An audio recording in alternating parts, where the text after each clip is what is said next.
Assalamualaikum warahmatullahi wabarakatuh. Saya Ridho Maulana dari Prodi Akuntansi akan mempresentasikan tugas PAI yang berjudul I'tidal. Pendahuluan. Kedekatan dengan media sosial menjadikan generasi milenial memperoleh limpahan informasi yang terkadang jika tidak disaring terlebih dahulu akan mendapatkan dampak yang kurang baik atau dalam hal negatif. Generasi milenial adalah mudahnya generasi kini yang dimasuki doktrin-doktrin transaksional berpaham radikal. Salah satunya hal yang mendasari dampak negatif ini terjadi adalah lambatnya orang dewasa menyadari hal bahwa melalui media sosial radikalisme dapat menyebar dengan mudah hingga mengakar dalam benak. Generasi muda milenial, khususnya mahasiswa, bagi generasi ini sikap i'tidal atau dalam bahasa yang lebih baiknya proporsional dalam menyikapi media sosial saat ini menjadi hal yang penting. I'tidal merupakan sikap yang tidak tafrid atau dalam bahasa lainnya gegabah dan tidak ifrat yang artinya ekstrim. Misalnya, menyikapi media sosial dalam kehidupan sehari-hari, generasi muda mampu bersikap proporsional atau i'tidal adalah generasi muda yang tidak mudah menerima berita tanpa terlebih dahulu mengkonfirmasi kebenaran dari berita tersebut, sehingga tidak mudah terprovokasi dan bisa bersikap hati-hati dalam menerima serta menyebarluaskan sebuah berita. Sikap hati-hati ini terwujud melalui lahirnya i'tidal atau sikap proporsional dalam generasi muda hingga melahirkan anak muda yang mampu menakar sebuah permasalahan dari banyak sudut pandang dan tidak fanatik. Pengertian i'tidal. Secara etimologi, bahwa kata i'tidal terambil dari kata adl, adalah yang terdiri dari huruf ain, dal, dan lam. Rangkaian dari huruf-huruf tersebut memiliki makna yang bertolak belakang, yaitu lurus dan sama, tidak bengkok dan berbeda. Ada beberapa pendapat tentang pengertian i'tidal atau adil, diantaranya tidak berat sebelah, meletakkan sesuatu pada tempatnya, menerima hak tanpa lebih memberikan kepada orang lain, sesuatu yang baik, sikap yang tidak memihak, hak-hak seseorang dan cara tepat dalam mengambil keputusan, dan keadilan itu seperti tauhid yang menjadi akar bagi semua dasar cabang Islam. Semua topik atau akidah dalam amal atau masalah individual, sosial, moral, dan hak tidak lepas hakikatnya dari tauhid, lepas dari keadilan. Oleh sebab itu wajar jika i'tidal dipandang sebagai salah satu nilai utama modernisasi beragama. Referensi nilai i'tidal. Islam sangat menekankan sikap adil dalam segala aspek kehidupan, karena Allah Subhanahu wa taala Allah Subhanahu wa taala-nya dan orang lain harus berperilaku adil. Al-Quran memandang bahwa keadilan merupakan inti ajaran Islam yang mencakup semua aspek kehidupan.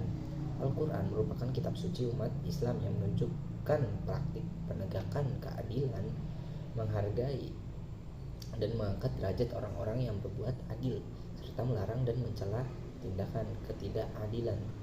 Keadilan yang dituntut oleh Al-Quran bukan saja dalam proses hukum, melainkan juga adil terhadap diri sendiri, bagaimana firman Allah Subhanahu wa taala di surat Al-An'am ayat 152 yang artinya, dan apabila kamu berkata, maka hendaklah kamu berlaku adil walaupun terhadap keluargamu. Ya, selanjutnya indikator nilai i'tidal. Moderasi dan sikap moderat dalam beragama selalu berkonsentrasi dengan nilai-nilai yang ada di kanan dan kirinya. Karena itu mengukur moderasi beragama harus bisa menggambarkan bagaimana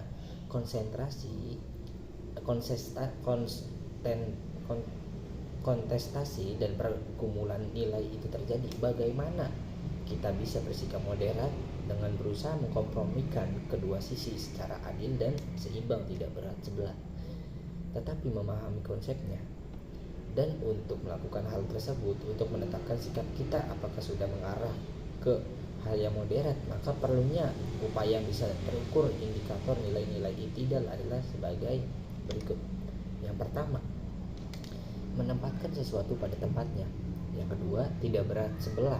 Yang ketiga, proporsional dalam menilai sesuatu. Yang keempat, berlaku konsisten. Yang kelima, menjaga keseimbangan antara hak dan kewajiban. Yang keenam, mempertahankan hak pribadi dan memberikan hak kepada orang lain. Tujuan dan urgensi nilai i'tidal pada dasarnya menciptakan kondisi lingkungan yang selaraslah yang dibutuhkan oleh generasi saat ini.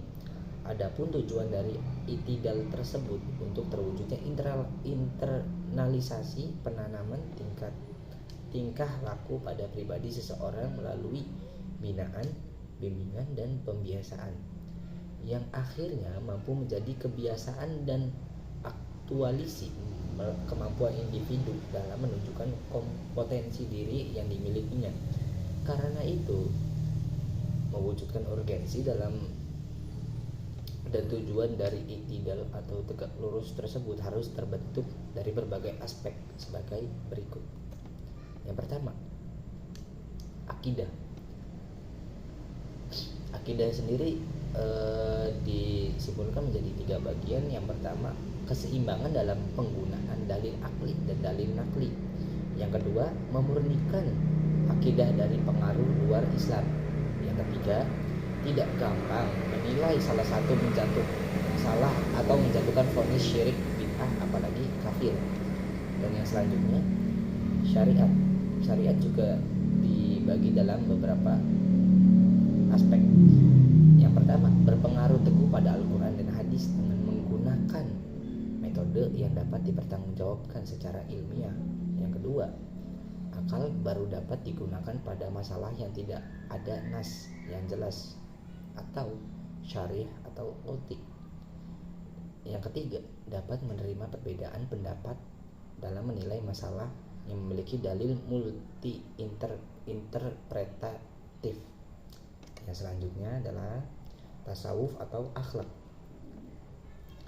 dibagi menjadi 2 bagian. Yang pertama, tidak mencegah bahkan menganjurkan usaha memperdalam penghayatan ajaran Islam selama menggunakan cara-cara yang tidak bertentangan dengan prinsip-prinsip hukum Islam. Yang kedua, mencegah sikap berlebihan dalam menilai sesuatu. Yang ketiga, berpedoman kepada Allah Subhanahu wa taala. Misalnya sikap syaja'ah ya, atau berani antara penakut, sikap tawadu, dan sikap dermawan. Ya, selanjutnya adalah pergaulan antar golongan. Yang pertama, mengakui watak manusia yang senang berkumpul dan berkelompok berdasarkan unsur pengikatnya masing-masing. Yang kedua, mengembangkan toleransi kepada kelompok yang berbeda. Yang ketiga, pergaulan antar golongan harus atas dasar saling menghormati dan menghargai. Yang keempat, bersikap tegas kepada pihak yang nyatanya memusuhi agama Islam. Untuk selanjutnya adalah kehidupan bernegara.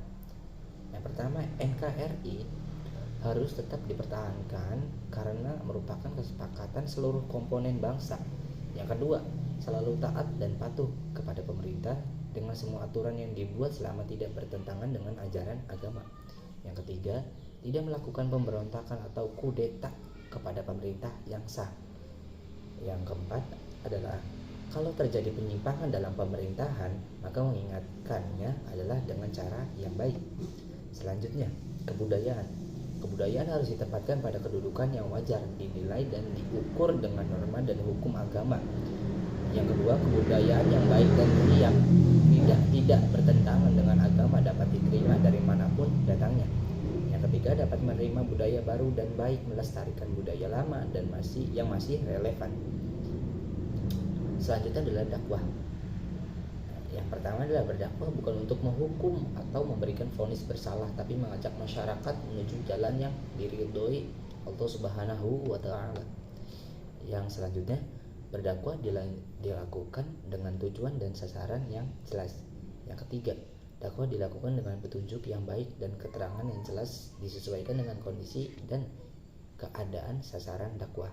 Begitulah yang bisa saya sampaikan, kurang lebihnya mohon maaf.